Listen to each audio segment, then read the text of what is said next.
All right, y'all, what's going on? It's Combo Breaker 99. I am back with another video. All right, y'all, back with the breakdown discussion video for this flyweight fight I'm looking forward to. Been meaning to do this a few days earlier, but like I said, y'all know where I've been at. Been kind of busy. But definitely had to come back and talk about it, man, because it's going down tomorrow. Viviane Araujo versus Amanda Ribas. This fight's on the prelims. I thought it was on the early prelims, so I was going to get ready, to set up that fight companion for that. But no, man, it's on the actual prelims card. Yeah, it's definitely deserving of that or the main card because this matchup here, I think it's going to be explosive. I think first off, this is a good fight. Because right now I know the UFC, they're looking to bring in some more hungry killers, and I think that's where Amanda Ribas is right now. I think that the UFC sees it. They see that, this is a girl that really wants to go after it. Amanda, she's a fighter that doesn't really back down from a challenge. And we got to like that. I mean, it seems kind of unusual since she's still a strawweight. She's ranked at strawweight. Now she, just jumped into the rankings and, she's at the very bottom of the flyweight rankings. And, it kind of throws people off because they're wondering like, okay, does she really have what it takes? But I think we're going to see that Saturday night. We're going to see her bring that energy in this type of fight. And, I think she's up to the task. I was kind of thinking that she has to kind of climb the ladder, but she's done some solid things at strawweight that makes me think, okay, if she just brings up the size and the strength and she carries, the weight well, which we've already seen her do against Caitlin Chikagan, I think she can make this an interesting fight though. Viviane Araujo, this is a fight where she has to step it up, man, and she's got to keep going with it. I think she's kind of look. I like Viviane Araujo. Y'all know who I'm kind of leaning towards in this fight as well already. But I think she's just been a little inconsistent. Since she's hit her first fight at 125, I've been watching her and I was like, okay, she'll amaze me with certain things that she can do with her speed, but then she'll just kind of fall apart in the fight. You know what I mean? She'll just kind of fall back and let her opponent take the lead, and she'll just kind of start, falling back, man, like just falling behind in the fight. And I think that's kind of been her downfall now. So now she's in a position where she needs to really step it up because the UFC, they're playing that weed 'em out game. I came up with that, but y'all know what I mean, where they're playing that game where they're trying to bring in new heads like Blanchfield, Grasso, Manon, and so on. These fighters that haven't, had a title shot yet. They don't want to do any rematches, so they're trying their best to bring in some of these fighters that really want it, and like Blanchfield, Ribas, and all of them. Those are the fighters that are that next crop. So the fighters like Araujo, who haven't had a title shot, but they continue to kind of like I say, go up and down.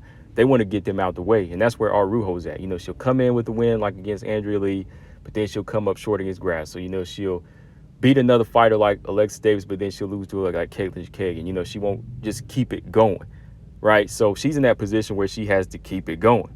She's got to keep it going. So looking at this fight, let's start with Viviane Araujo first. Let's start with her, what she needs to do in this fight. I mean, Araujo, number one. Hold on, let me see here because I just want to pull up her resume. First of all, Araujo, she's got to start taking the lead in these fights. She's got to start taking the lead and in a much more technical way. Not just coming out blowing her load. Trying to dazzle with speed and power. She's got to be a little bit more technical with her shots.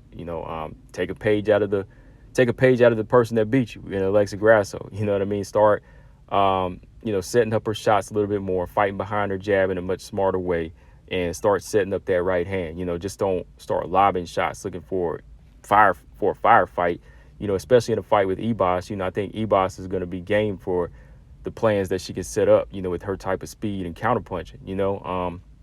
She's going to have to pump out her jab and keep those, those jabs in her face and set up a straight right hand on Ribas, because I think Ribas, her defense is a little shaky and she's open to the right hand. So setting that up and just keeping her punches straight. Sometimes I think she'll try to hook a lot and throw those overhand rights when, whenever she gets on the inside. But the best shots you can land on a fighter like Ribas, who might come in a straight line here, I think she just need to keep her punches straight. And imposing her strength is going to be important in this fight. She'll have to go in there and I think clinch up,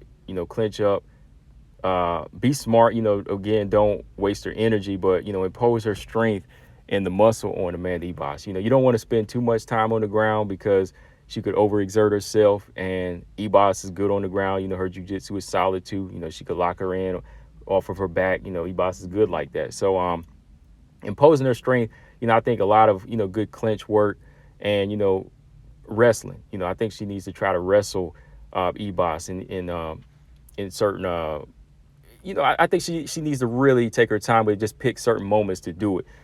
Don't get locked into the judo though, you know, because Ebas, she has those moments where she can use that momentum and get those judo tosses and probably get her back. So, you know, be smart, get those positions on Ebas and just impose her strength. I'd also say another thing is leg kicks. You know, I think Ebas, she ignored the leg kick. No, it's not Ebas, but Araujo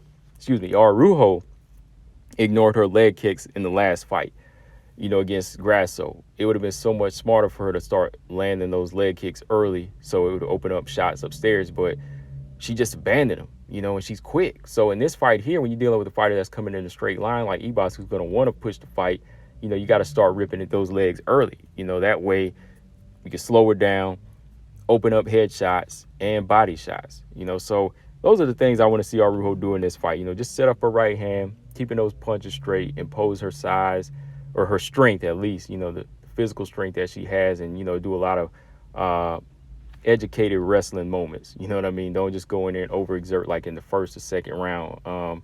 Fight a slower chess match in the first round, and then I say, you know, take it on home in like in the second or third, because I think, you know, like I said, Ebas going to be game in this fight. Ebas, I think, you know, she needs to attack the body early.